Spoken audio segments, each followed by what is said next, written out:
Lê, é com você. Tá bom, muito obrigado aí, boa tarde.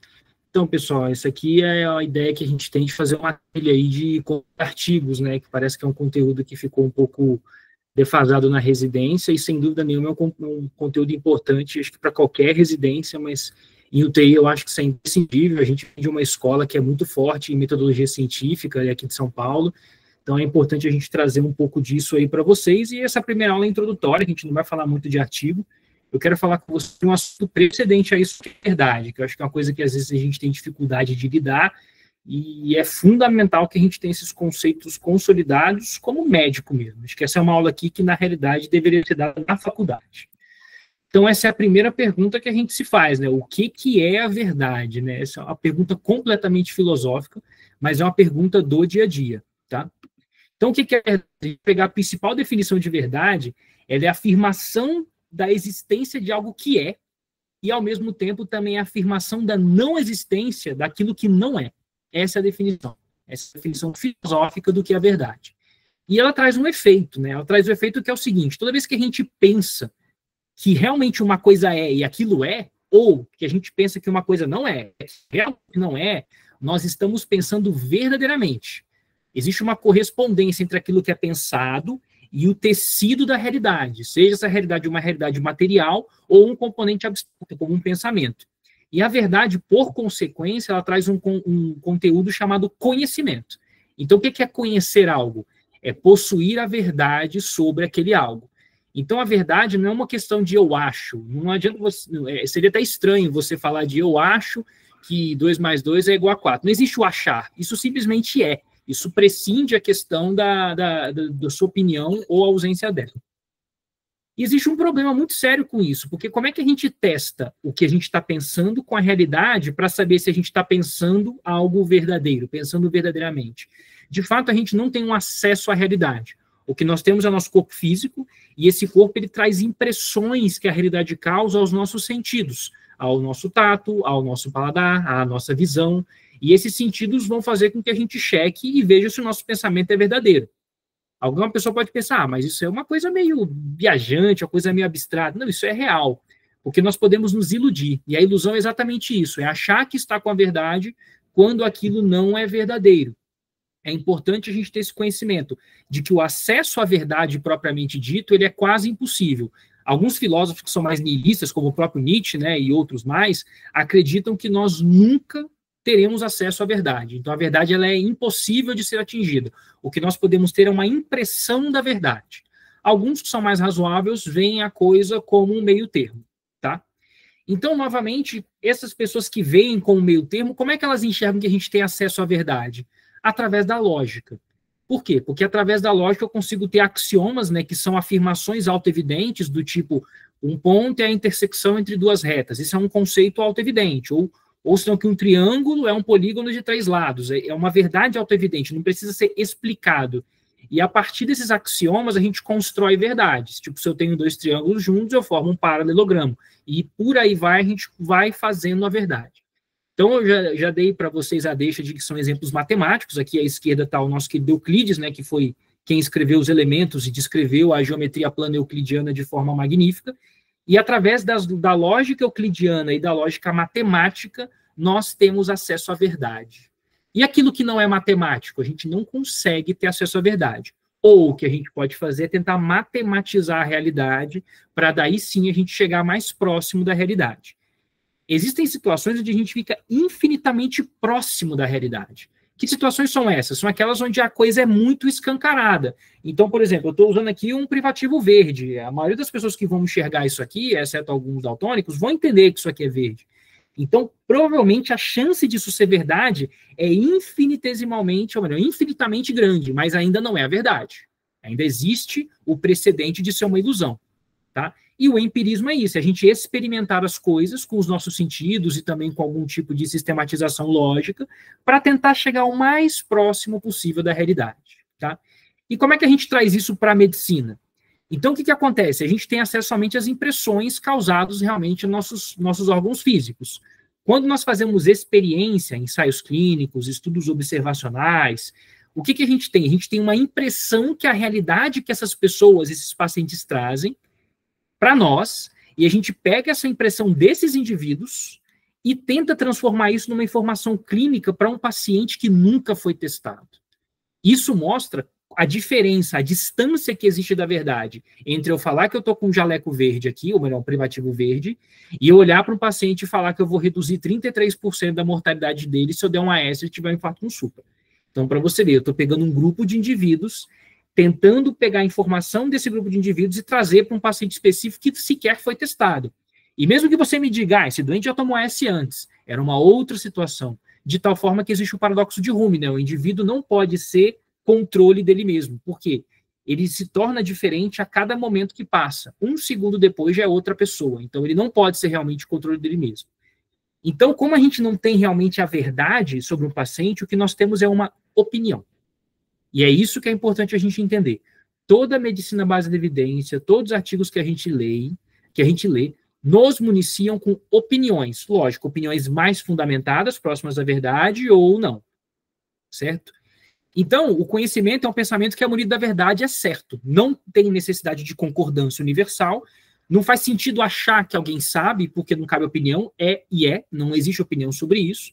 Só que na medicina, a verdade que a gente tem, na realidade, é a verdade de que aquilo existe. Alguém fez um trabalho sobre a AS no infarto. Isso é uma realidade.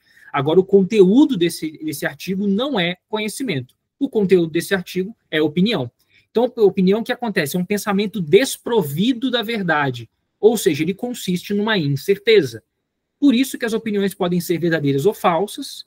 A regra é que haja conflitos, porque diante de uma mesma situação, de uma mesma sensação que os nossos órgãos físicos causam, pessoas podem ter opiniões diferentes, do tipo pode chover amanhã, do tipo esse AS vai fazer bem para esse doente, ou do tipo AS vai fazer mal para esse doente. Lógico que existem situações onde o consenso é muito grande, mas ainda assim é uma opinião. E também nós temos que entender que, por ser opinião, nós estamos abertos ao conflito e estamos abertos à mudança. Certo? Tá? A opinião ela é diferente da verdade, porque a verdade ela se encerra, a verdade acontece, vida que segue. A opinião ela gera um ato psíquico. Então, toda vez que a gente tem uma opinião, a gente faz um ato psíquico, por quê? Porque a gente aceita ou rejeita essa opinião. Logo, aceitar uma opinião ou rejeitá-la é um ato de consentimento voluntário. Você escolhe isso, que é diferente do conhecimento. Então, se eu estou aceitando uma opinião, a opinião ela é um desejo. Eu desejo ter essa opinião, que a gente chama de wishful thinking, realmente. E quanto maior o fundamento dessa opinião, ou seja, quanto mais ela se aproxima da verdade, menos força de vontade eu preciso para acreditar que aquilo é certo. Ou seja, eu preciso de menos força, de menos wishful thinking para poder aceitar que aquela opinião é verdadeira ou falsa, né?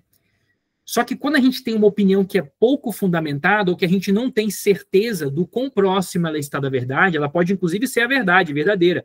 Só que a gente não sabe que a gente está próximo da verdade. A gente sustenta as opiniões com emoções. Então, a emoção, ela compensa a falta de evidência. E daí você entende 99% das brigas de médico com médico. São opiniões que têm uma baixa certeza da verdade, munidas de muitos sentimentos. Esses sentimentos podem ser positivos, mas também podem ser conflituosos e negativos, tá?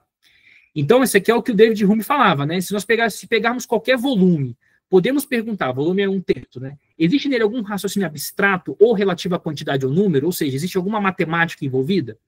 Existe nele algum raciocínio experimental relativo a questões de fato e da existência? Ou seja, existe alguma experimentação próxima da realidade? Se houver negativo às duas perguntas, atire as chamas, pois então ele não contém nada além de sofismas e ilusões. Então aqui Hume coloca o seguinte: opiniões muito bem fundamentadas ou raciocínio lógico abstrato. E a gente tem um outro porém. Se a matemática é a única fonte da verdade e conhecimento que nós possuímos por conta da lógica e dos axiomas que são autoevidentes, se nós usarmos recursos matemáticos para a gente se aproximar da verdade, estimando o risco de benefício ou malefício, realizando pesquisa com rigor científico, com boa qualidade, com uma amostra populacional diversa e grande, se a gente usa isso para nos informar sobre a tomada da nossa decisão clínica, ou seja, estou municiado desses artigos, municiado desses estudos para poder tomar decisão, tanto no diagnóstico quanto no manejo, e pegar esse dado com muitas pessoas e transladar para pacientes individuais, eu tenho medicina baseada em evidência. Exatamente isso. Então, a medicina baseada em evidência é a tentativa de chegar o mais próximo possível da verdade, utilizando a opinião que mais seja próxima a ela. Embora isso nem sempre seja possível, né? Então, a essência da medicina baseada em evidência é exatamente essa, é converter a informação necessária em questões que são passíveis de resposta. Então, não adianta eu perguntar, o AS faz bem para infarto, mas qual infarto? Com supra ou sem supra? Qual população? Então, a gente tem que saber formular o problema. Isso é muito importante. Temos que saber rastrear melhor a evidência para responder essas perguntas. Então, como eu vou desenhar esse trabalho? Ou o que eu já tenho disponível para, a partir daí, eu tentar jogar mais um sedimento nesse conhecimento. Tem que avaliar a evidência criticamente, principalmente validade e utilidade. A validade, ela é a aproximação da verdade, é eu pegar aquele trabalho e ver se ele é válido para ser aplicado naquele paciente. E a utilidade é saber se aquela resposta que aquele trabalho me deu, ela é útil clinicamente. Então, os trabalhos experimentais, eles são muito pouco aplicáveis, embora eles sejam validados no contexto dele e nos ajudem a criar evidências com validade. Além disso, a gente tem que implementar os resultados e avaliar a performance. Não adianta nada a gente avaliar a evidência e não tornar isso um efeito prático. Existem algumas críticas à medicina baseada em evidência, principalmente daqueles médicos que são um pouco mais antigos, que eles vieram antes da gente ter esse conceito, que é um conceito mais ou menos na final da década de 90, né? Então, os críticos falam, que alguns chamam dos cínicos, né? Os cínicos falam o seguinte, que a medicina baseada em evidência glorifica coisas que podiam ser medidas sem considerar a utilidade ou a acurácia do objeto medido, ou seja, que a opinião é melhor do que ficar medindo. Então, é melhor saber de alguma coisa do que medir se aquela coisa dá certo ou errado, né?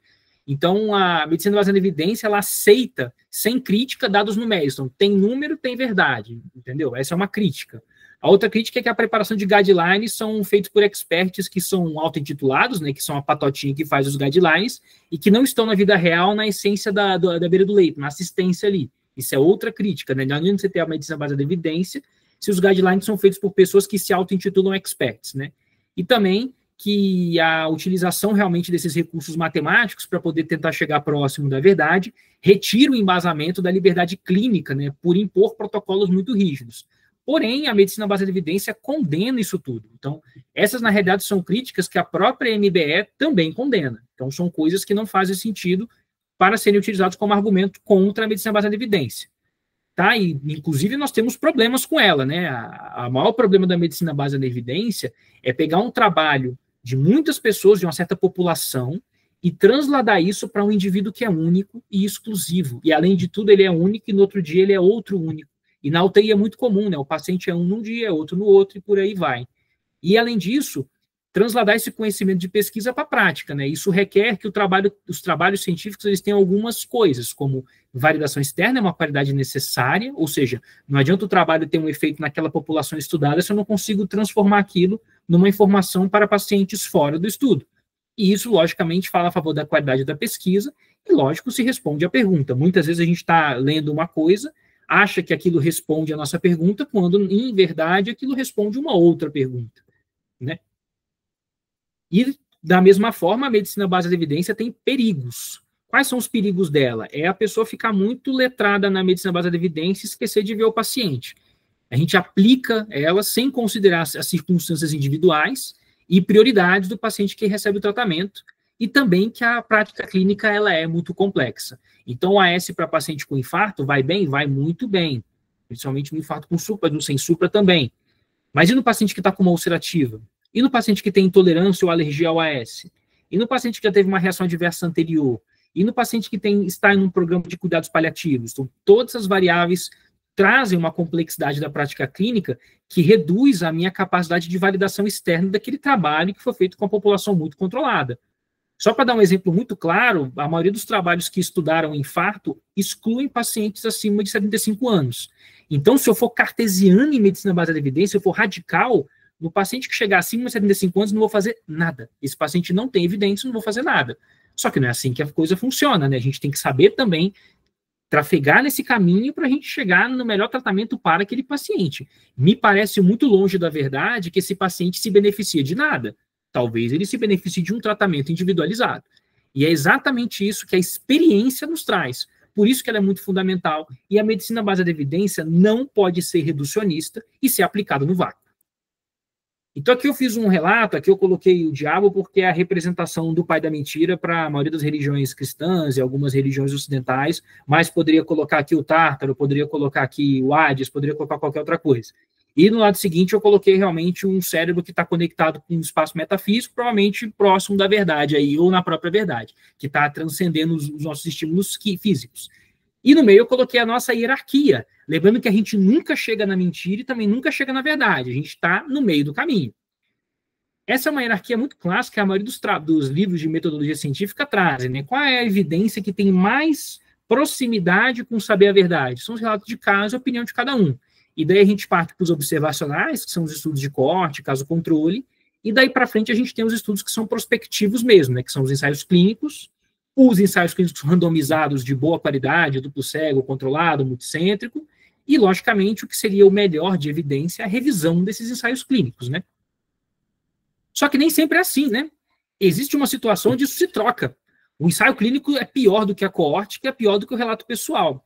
E quando que isso pode fazer sentido dessa forma? Isso faz sentido em paciente com uma doença comum, mas que tem muita particularidade. É o caso que eu falei, do paciente que infartou, mas que tem uma ulcerativa, que tem mais de 75 anos, que tem intolerância ao medicamento. Então, nesse caso, como essa população, ela, apesar de ter uma doença comum, ela tem muitas particularidades, provavelmente a evidência que vai estar mais próxima da verdade são relatos de casos de alguém que viveu algo parecido com você. Porque você não vai encontrar um RCT sobre todas essas particularidades, no qual você vai conseguir fazer uma validação externa daquele achado. Tá? E existem outras situações onde a gente realmente não tem ensaio clínico, que é o pior cenário, né? E às vezes é o que a gente tem. Isso é muito comum com o quê? Nossos amigos reumato, imuno, neurologistas e geneticistas, né, que tratam de doenças raras, e também naquele paciente que tem somatória de problemas importantes ou talvez de problemas raros, como, por exemplo, um paciente com AIDS que está com hemorragia alveolar ou trauma, o paciente que está com TCE, mas tem um trauma grave de extremidade, o paciente que tem realmente aí uma dissecção de aorta e, ao mesmo tempo, tem uma pancreatite. Enfim, cita qualquer duas doenças graves e você vai ver que você vai ter dificuldade para tratá-lo, né? Quem assistiu o Dr. House sabe que existe sempre a dúvida do quê? Do paciente com uma doença de autoimune e uma infecção, né? Imunossuprimo versus do antibiótico, né? E essa é uma dúvida da prática clínica dos especialistas que trabalham com doença autoimune muito comum, né? E por aí vai. Então a gente tem que entender que às vezes é o que a gente tem mesmo, tá? E, logicamente, a gente tem alguns desafios com relação à terapia intensiva, trazendo agora a medicina baseada na evidência para o nosso mundinho aqui, né? Só para vocês terem uma noção, o intensivista ele pode tomar 100 decisões passando visita em estar errado, em 6 doentes, tá? Não em 100 doentes, não, em 6 doentes. Então, se a gente passa um round em 6 doentes, a gente toma 100 decisões. E num plantão de 24 horas, a gente toma 244 decisões ad hoc. São decisões que a gente pode tomar beira-leito ou à distância por telefone, por exemplo, né? E a gente sabe que o universo de ensaios clínicos é muito pequeno, porque, assim, de 100 decisões, quantas serão baseadas em boa evidência? A maior parte não será, né? A maior parte dos RCTs não são bons, e a gente vai acabar baseando a nossa opinião do especialista e nosso tirocínio clínico associado a um conhecimento prévio, uma experiência prévia, né? E, além de tudo, a gente vem na terapia intensiva, infelizmente, com uma maré imensa de trabalhos neutros, trabalhos que não mostram nem redução, nem aumento de mortalidade. Corticoide, vasopressina, uso de PIP, transfusão, fluido, algumas medidas PARDS, a própria ECMO dando tiro no meu pé, que gosto muito do assunto, e ferramentas de monitorização também dando tiro no meu outro pé, que eu também gosto do assunto, né? Então, só para você ter noção, no New England, dos trabalhos que foram feitos de terapia intensiva nos últimos 20 anos, 3/4 foram neutros, não viram nenhuma diferença.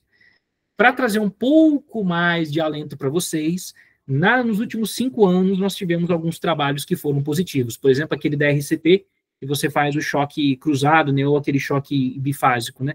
Ou melhor, choque em 2 etapas nos pacientes. Aquele trabalho realmente foi positivo, né? E tem outra coisa. Apesar da maré de trabalhos neutros, o que a gente tem visto ultimamente é que a mortalidade e o TEI vem caindo.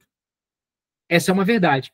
Se a gente pegar aqui, inclusive, incluindo os anos de Covid, que foram anos difíceis aqui em algumas UTIs holandesas, o que a gente vê aqui na mortalidade, não sei se vocês conseguem ver a setinha, mas está aqui de baixo para cima a 4ª informação, in hospital mortality.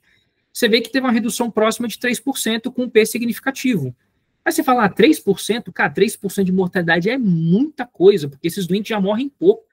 Então, já é uma UTI de boa qualidade. Então, o fato da mortalidade vir caindo e não vir estagnando mostra que realmente, seja lá o que a gente está fazendo, a gente está fazendo melhor. E por que está acontecendo se a gente teve essa maré de trabalhos neutros? Talvez a gente tenha pequenos efeitos não mensuráveis, tipo, o trabalho não reduz mortalidade, mas reduz tempo de hospitalização. Mas hospitalização não quer dizer mortalidade, né? Talvez, se a gente pegar um monte de trabalhinho que reduz a hospitalização, essa somatória de melhores cuidados resulta, finalmente, em uma redução de mortalidade. Até porque vocês vão aprender em outras aulas, conforme a gente for discutindo, que você vê 3% de diferença de mortalidade é muito difícil, porque é um endpoint que você precisa de um N enorme para você conseguir ter poder, para você não cometer um erro tipo beta, né? Não rejeitar a hipótese verdadeira, a hipótese não nula, quando a hipótese não nula é verdadeira, né? Além de tudo, a gente pode ter também uma implementação de processos baseados em evidência. Então, artigos da década de 90, 2000, que mostraram realmente desfechos duros positivos, foram implementados ao longo das últimas 2 décadas, e essa implementação, sim, causou essa redução de mortalidade. Tá? Esse aqui é um trabalho de opinião bem interessante, que é como a gente veria a personalização da medicina. Então, se vocês olharem esse gráfico em roxo aqui com essa curva em boca de sino, a gente tem aqui em verdinho os trabalhos que mostram benefício, e em vermelhinho os trabalhos que mostram malefício. E no meio essa leva de trabalhos neutros. Então a gente faz uma pesquisa vendo esses trabalhos, pega esse subgrupo de trabalhos neutros e tenta fazer o que se chama de subfenotipar os pacientes. O paciente com ARDS, mas pacientes com ARDS que tem complacência baixa ou complacência alta, que tem polo obstruído ou não tem polo obstruído, ou ainda que tem uma assinatura de proteínas de um jeito ou de outro, aí realmente a gente pode ampliar isso para cenários que não existem. E aí, a partir daí, a gente vai subfenotipando os doentes, entendendo qual é o melhor conjunto de intervenções. Logicamente, isso depende da experiência do médico e também depende da tomada de decisão compartilhada. Talvez essa aqui seja a visão do futuro, tá bom?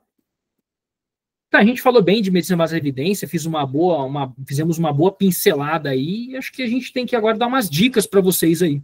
Como é que a gente vasculha artigos? Está em dúvida com algum tema? E como é que a gente descobre que esse assunto aqui vai ser pesquisado dessa forma? Ou como eu chego àquele conhecimento? Essa é uma dúvida que muitas vezes a gente tem, né? Então, primeiro a gente tem que entender a nossa motivação, né? Por que a gente vasculha a literatura? São 3 os principais motivos. O primeiro motivo é um lazer e uma vontade espontânea, que lazer entende como uma atividade engrandecedora do espírito, não remunerada e não necessária à vida, isso é lazer, tá? Não necessária à manutenção da vida, e vontade espontânea, ou seja, eu sou intensivista, quero melhorar, não estou fazendo nada, vou lá e leio algum artigo de terapia intensiva, ou pego um livro e vou lendo, isso é uma motivação, a gente lê por lazer, lê simplesmente porque a gente acha que isso nos engrandece. A outra questão é responder pontualmente uma dúvida beira-leito. Eu estou com um paciente assim, assim, assado. Igual a gente estava discutindo hoje mais cedo, com o Zófoli e com o Dani, se a gente faz antibiótico profilaxia na hora de fazer traqueostomia. Essa foi uma pergunta totalmente pontual, né? Eu devo dar antibiótico antes de realizar uma traqueostomia beira-leito? E a gente vasculha a literatura para poder buscar exatamente essa resposta.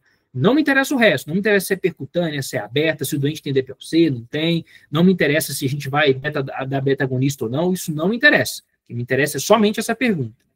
E 3 seria, por exemplo, para eu ter feito essa apresentação para vocês, que é elaborar um texto, um artigo, um trabalho ou uma aula. Isso também é uma motivação. São motivações muito diferentes, então a gente tem que vasculhar a literatura de forma diferente. E a gente divide a busca em 2. A gente tem as buscas rápidas e as buscas detalhadas. Quando eu quero responder algo pontual, a busca é super rápida. Eu vou no Google, digito o meu termo que eu quero, digito as palavras-chave, os termos, as proposições que são mais comuns, né? Tipo, traqueostomia, antibiotics, infection trial, bota alguma coisa assim. Ou pré-operativo, traqueostomia, antibiotics, e vai fazendo. E a gente olha no Google o tema e busca referências recentes, principalmente alguns guidelines, revisões e os ensaios clínicos que saíram no último ano ou nos últimos anos. Do contrário, quando eu quero fazer uma exposição que eu vou dar uma aula, vou me aprofundar, vou defender uma tese de doutorado, preciso fazer alguma coisa mais fundamentada, ou vou responder alguma pergunta mais elaboradamente, aí a gente tem que fazer uma busca detalhada. Qual que é o conselho? Pega uma revisão recente daquele mesmo assunto, vai atrás das referências. Então, estou lendo aqui realmente sobre, não sei, infecção urinária na UTI. Eu vejo que tem uma frase escrita assim, ó, bacteriúria acima de tanto deve ser tratada. Eu vou e clico nesse 1. Por que é isso? Aí a gente clica no 1 e vê qual que é a fonte que o cara usou. Às vezes a fonte que o cara usou é um trabalho ruim. Já adianto que com relação à bacteriúria é uma referência da década de 80 que mostrou que quando o paciente tem mais unidades formadoras de colônia, ele morre mais se for acima de 100 mil e abaixo de 10 mil morre menos. E por isso a gente fala que 100 mil já é infecção urinária. Então, assim, quando você vai atrás da literatura, você descobre o porquê daquela verdade. Ou melhor, o porquê daquela opinião. Falei errado aqui.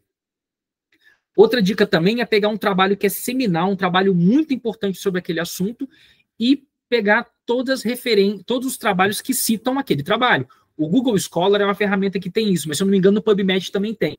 Você pega, por exemplo, você vai lá no Cure Trial, que viu o clopidogrel aí para infarto. Vai no Cure e vê quais artigos referenciaram o Cure. Você vai achar mais de 1000. Aí você vai lá, vai dando uma olhadinha detalhadamente e vê se tem algum que te interessa. Outra questão que está sendo muito divulgada hoje em dia é a questão de utilizar a inteligência artificial, né? Isso é uma coisa bastante nova. Eu, particularmente, nunca utilizei, mas quem utiliza gosta muito, fala que funciona bastante. Você digita lá o que você quer no prompt e ele te dá todas as evidências sobre aquele assunto que foram publicadas, né? Então, acho que no futuro a IA vai nos ajudar muito a estudar e a ampliar o conhecimento. E como ler os artigos? Essa é uma parte da aula que acho que vocês nunca tiveram contato, né? Porque a gente nunca aprendeu a ler alguma coisa, né? A gente só aprende a ler quando a gente é alfabetizado, né? Então, deixa aqui a dica para vocês. Tem um livro chamado Como Ler Livros, eu me baseei grandemente nele e tentei puxar a sardinha aqui para a gente da medicina intensiva, tá? Então, nós temos um princípio, que é o princípio de leitura ativa. Como é que a gente deve ler? A gente deve sempre realizar perguntas enquanto a gente estiver lendo. A gente está lendo com maldade no coração, maliciosamente. Então, a gente lê perguntando. O livro, o artigo, fala sobre o quê, né? O que está sendo dito e como está sendo dito, né? Então, esse artigo aqui é o quê? Um artigo observacional? É um ensaio clínico? Sabe? Quem fez? Como é que está sendo feito? É multicêntrico, unicêntrico, né? E, logicamente, o artigo ou o livro é verdadeiro em todo ou em parte. Então, esse artigo aqui tem verdade aqui? Ele é verdadeiro? Ele se aproxima da verdade ou não? Ou pior ainda, né? Essa informação, ela condiz com o que ele foi feito ou não condiz com o que foi feito, né? Às vezes tem um ensaio clínico que fala uma coisa, mas aquilo não é real, né? Aquilo realmente que ele colocou pode ser até uma fraude de dados, né? E, logicamente, o quarto, que é o e daí? O que eu faço com essa informação? Além disso, a gente tem 4 níveis de leitura, que eu vou tentar espizinhar um pouquinho para vocês, que é a elementar, a inspecional, a analítica e a sintópica. Então, na leitura elementar, como é que funciona? É quando a gente começa a ler, né? Então, é basicamente dominar a língua, dominar aquele idioma, né? Depende de alguns termos técnicos e chavões. Então, nós aqui da medicina temos o mediquês, que é o nosso vocabulário próprio. Se a gente pegar o nosso texto e der para algum leigo ler, ele não vai nem conseguir entender o que está escrito ali.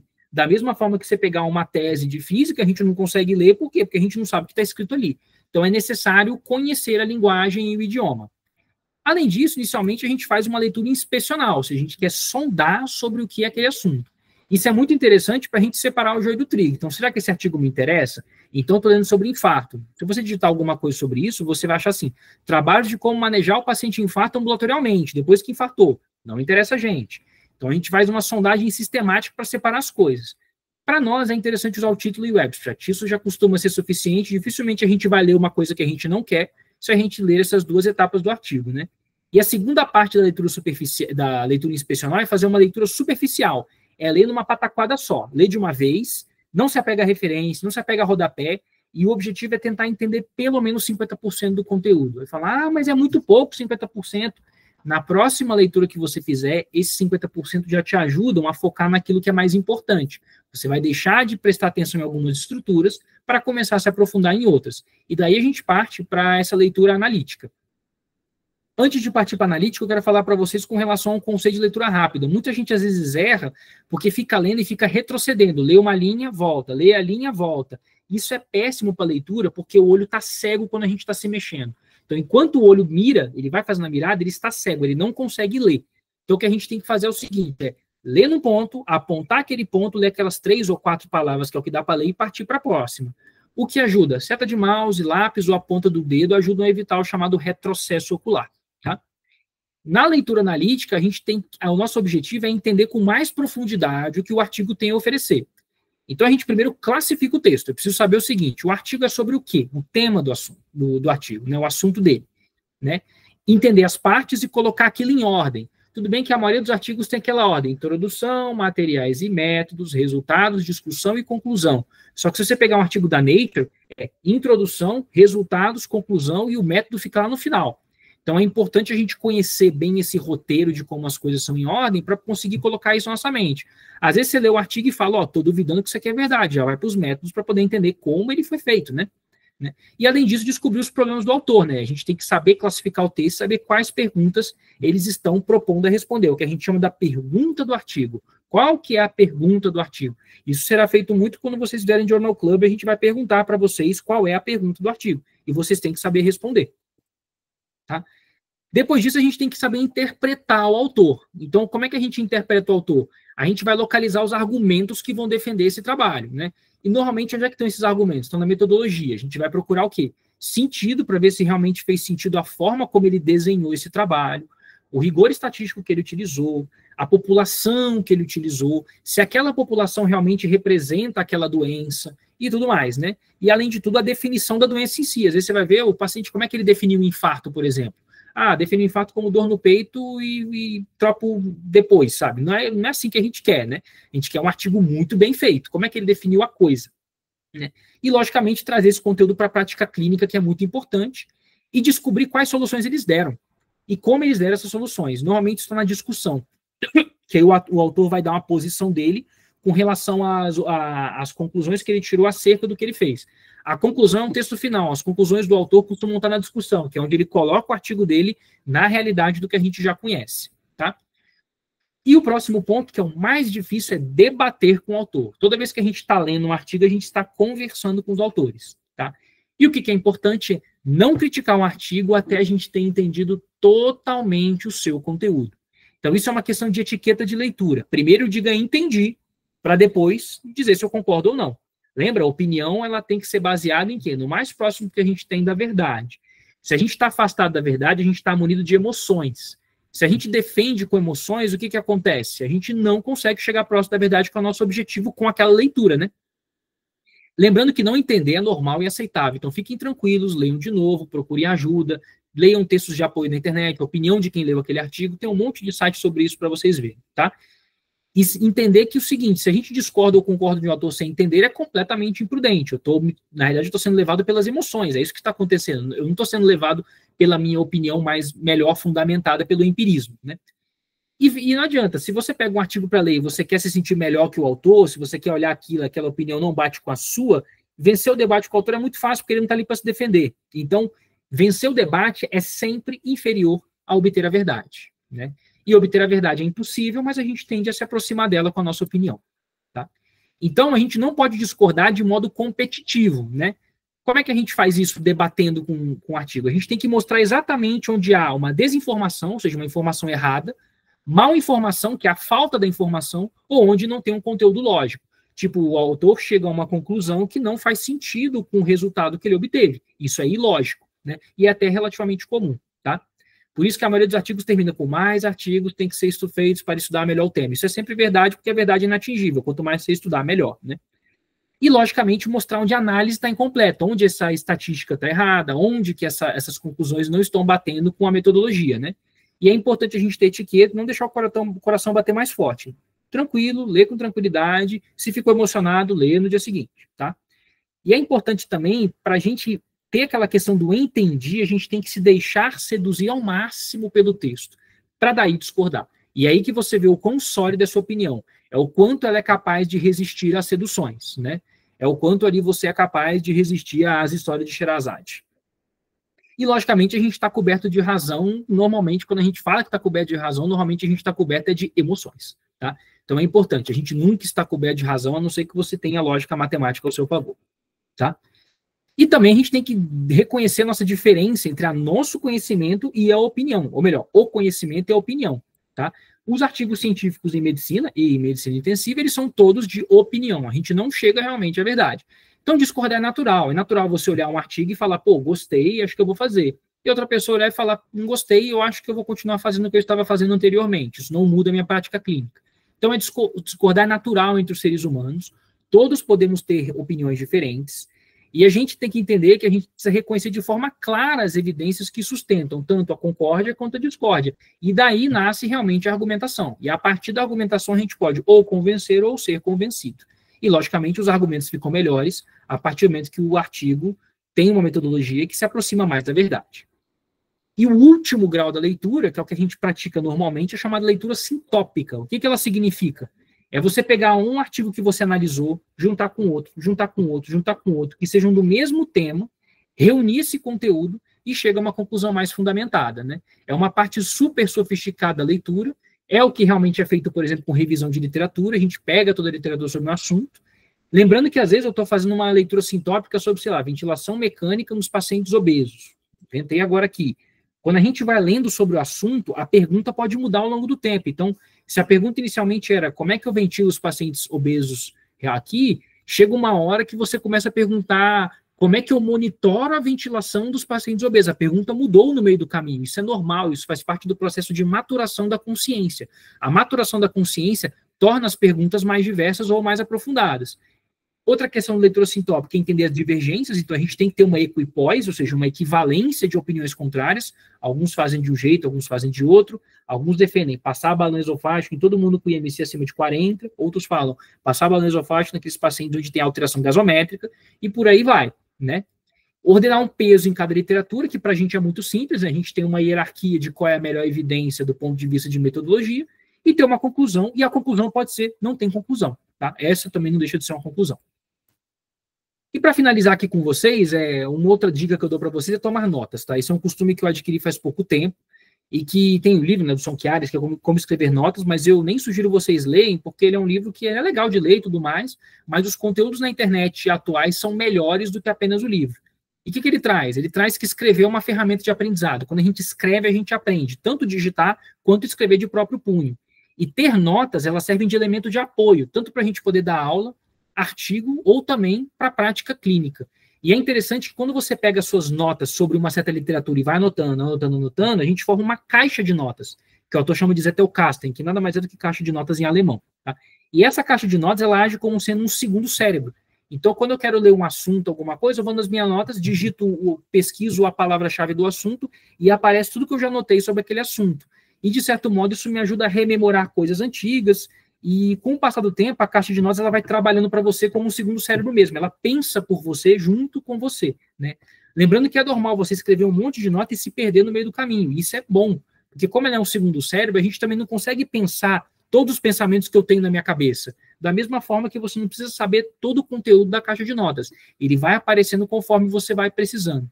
E os meios digitais para fazer as notas, que eu utilizo pelo menos, é o Obsidian, que é esse aplicativo aí roxinho, e o Zotero. No Zotero eu coloco a referência, exatamente, ó, eu li esse artigo aqui. E se quiser depois eu até mostro como é que eu faço aqui.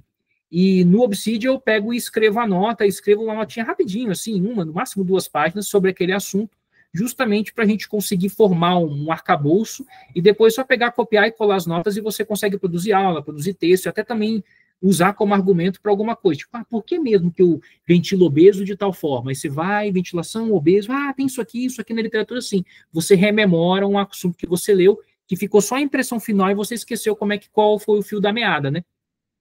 Então, ele ajuda a tornar o conhecimento não só como algo que você sabe, mas também algo como você sabe onde está.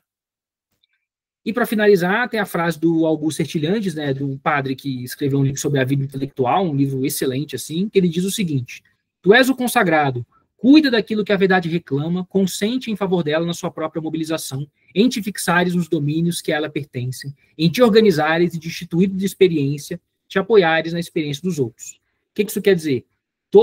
A vida de um médico, de alguma forma, ela também é uma vida intelectual, é uma vida interior, a gente está muito dedicado aos pensamentos, ao estudo.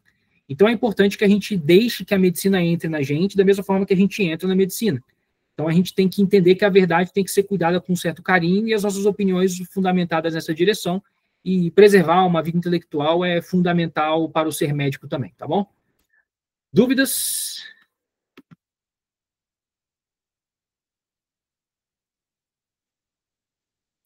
Sempre filosófico, né? Excelente, como sempre. Muito boa aula, Lê. Gostei bastante. Meninos, alguma dúvida, comentários? Quer falar, Gabi? Não, eu ia perguntar, tá ouvindo? Estamos ouvindo? Não, eu ia perguntar como é que a gente faz nesses casos específicos